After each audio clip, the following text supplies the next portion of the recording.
Freestyle Libre. Good morning, everyone. Hello, welcome to First Take. Shay Cornett here with you. Stephen A. back in the building. Dan Orlowski is with us. Ryan Clark. And Josh Pate joins the table. Yeah, hello, what's up, Big Josh. Hello, Josh. Welcome to the show, my brother. Welcome to the show. How you doing, man? Yes. We're happy to have you. So we just go college talking football. about and this is Josh's first day, and I know we want to get right to what he has to say. He does an amazing job. We're going to ignore that this man just took a picture of you to send to really his happened. wife, To say, I and would then look better. said he'd look better in Of course, that's what he does. That's what he does. That's who Dan Orlowski is. I swear. I took the picture, I sent it to my wife, and I said, make this for me. I will look ravishing. It's like 10 seconds to air. And this Because I don't necessarily... If she's working on your budget, you don't have a prayer. That's right. You don't have a prayer. We can get the knockoff. You can't fake this. Ain't no Find a knockoff version. Ain't no knockoff. Yeah, we He got said, the he knockoff said make this for me. He didn't say buy. He There said, we now go. make this for me. Pathetic. Pathetic. Mina Go ahead. Kimes is going to join us later on in the show, but let's get into some college football because we got Josh in the building here. Tomorrow night, Alabama and Oklahoma are going to meet in the college football playoff and see each other for the third time in 13 months. The Sooners have beat the Tide in their last two tries. However, they have yet to notch a CFP win, while Alabama has the most wins in the college football playoff since it started with 9 total. By the way, none of those wins, though, have come with Kalen DeBoer as their head coach. So here we go, guys. How confident are you that Alabama can finally put a W up against the Sooners? Stephen A. Well, let's have the most ignorant mind go first so y'all can be educated by the rest of y'all at the table here, okay? I don't have much faith in Alabama. Now, I will say this. They better win this damn game. You can't lose to Oklahoma and score 3 points last year, then turn around and let them come to Tuscaloosa and lose again. And then in a span, 20 months, I think, 20 months or so, you're going to lose to them 3 times? 13 months. 13 months, I'm sorry. That is absolutely, positively unacceptable. Now, I understand everybody can't be Nick Saban. But damn it, you can try. You can try. I mean, the man Kalen DeBoer is a damn good coach. I understand that, and I've heard you talking about him. The man has lost 7 games in 2 years. Nick Saban didn't lose 7 games in his last 4 years combined at Alabama. There is a level of expectation, and the expectation is not to be Nick Saban, but damn it, could you come close? Win this game. Oklahoma's offense is not great. Their quarterback has been up and down. Their defense is big time. We get that. But the bottom line is you should be able, especially here Alabama, you just got smoked in the SEC championship game, and it was primarily due in a lot of people's eyes to the fact that you weren't necessarily healthy. You were a bit beat up. We got all of that.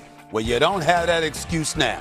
You go to Oklahoma and you handle your business. And if you don't, then you know what, we're going to be having a different discussion about Kalen DeBoer moving forward. And you hold the box score in your hand from that last game they played. Right. And you go, I was ultra confident Bama was going to win the game, cover, loved it, talked about it all week, looked like an idiot. And then you pull up the box score afterwards and you say, they threw for 300 against them. Right. How did this happen? And you look at Bama just moved up and down the field, and then you look -3 turnovers. That's one part of the story. The other part of the story was they got dominated field position, special teams. I think OU started 4 drives in Bama territory. Conversely, Bama didn't start it better than their own 30, which was, by the way, a rinse repeat of what ended up happening in the SEC championship game. So Stephen A. is right. You get Josh Cuevas back. You get guys healthy.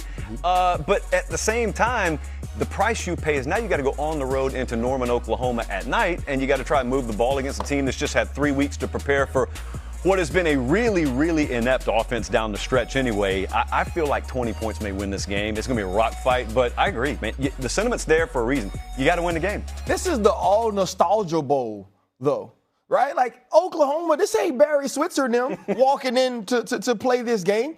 Right, this is the team that down the stretch played in very close games, whether it was Missouri, LSU. And to Josh's point about what happened in the meeting this year, it was an 87-yard return on a pick by Bowen. Then his brother forces a fumble late in that game. And so when you do look at the box score, John Mateer wasn't great. He was still trying to get healthy and reacclimate. They didn't run the football well against Alabama. But now when you watch both of these teams down the stretch, even in those close games, it felt like Oklahoma was continuing to get better, and we were watching Alabama descend. Now, you get Miller back, you get Cuevas back, and so you get some of that firepower back that you had on offense. But in watching Alabama play against Georgia in the SEC championship, it was like a hapless team, right? A team that didn't show, a team that didn't have effort, that didn't have emotion. And the one thing about Oklahoma and Brett Venables' team down the stretch is they've played with a lot of effort, a lot of want to,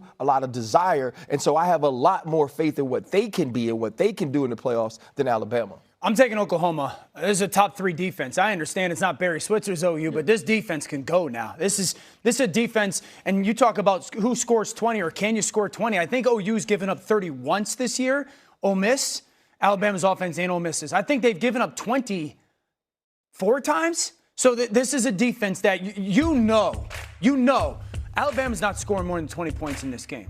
And so I just think with the style of play that OU has, and I think of Brent Venables and almost going back to the Clemson days, when Clemson consistently played in big football games, you knew that defense was like going to show up. And the 3 weeks is a big deal. The 3 weeks of preparation for a mastermind, your defense, a mastermind. This defense is going to look like Star Wars to Ty Simpson going on, all that stuff. I just don't think that Alabama at the line of scrimmage from an offensive perspective can handle this defensive unit enough. I'm not banking on turnovers and all that stuff. If the turnovers are even, it's not this drastic thing like the last time they played, I don't see how Alabama can score more than 20 points. And I think that's going to be the challenge. OU's offense isn't great, but Mateer's 3 weeks healthier. Yeah. When Mateer was hot this year and with Arbuckle and the play calling and him being able to be utilized as a runner, Alabama's got a good defense. Ken Womack, their DC's done a very good job. That's a good defense. I just don't see how it. So, Josh, how do you explain that box score then? Right? Because I'm saying, but I agree with you with what you're saying about this defense.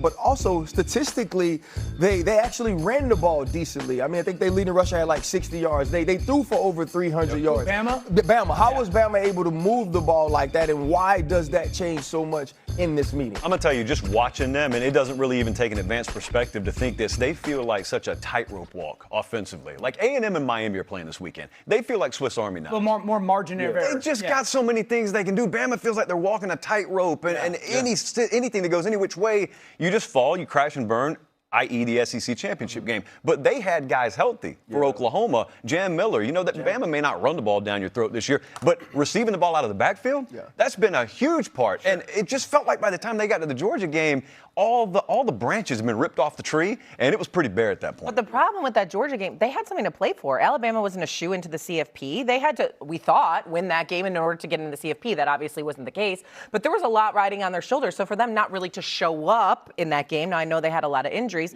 I felt like was surprising. So now how do you justify them against Oklahoma? Are they going to show up in this game? And that's the problem right there. When you talk about them not showing up, it's not the loss. Because if you beat them in Athens, all right, Georgia comes down the road to the Atlanta SEC championship game. Okay, we're going to make amends for what happened a few weeks ago. You understand a loss. It's not the loss, it's how you lost. There's a difference between losing and getting beat down. And they got beat down in that SEC championship game. And that's what has us having trepidation about this game against Oklahoma. Because we look at them, they lost 23-21, okay? But again, losing to the same team 3 times in 13 months, that is not something that is ever associated with Alabama. And that's what I'm looking at right now. I'm just looking at y'all. Okay, you're a little banged up. I understand that. What's going to be your excuse tomorrow night in Oklahoma? Let me give you the 2 names for Alabama that have to show up. You've talked Jam Miller, Cuevas, no question.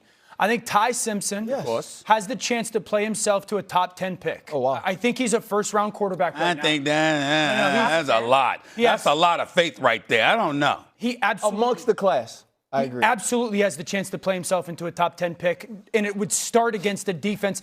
I'll go back to January 1st, 2021, New Year's Day, Clemson, Ohio State. Justin Fields lit 6 touchdowns. Lit that Clemson defense up, which is the Brett Venables-led defense, which he's at OU now. That kind of started to make people be like, okay, maybe Justin Fields. And how has that worked out on the next level? But that's the next conversation. Okay. I'm talking he has a chance to play himself into a top 10 pick.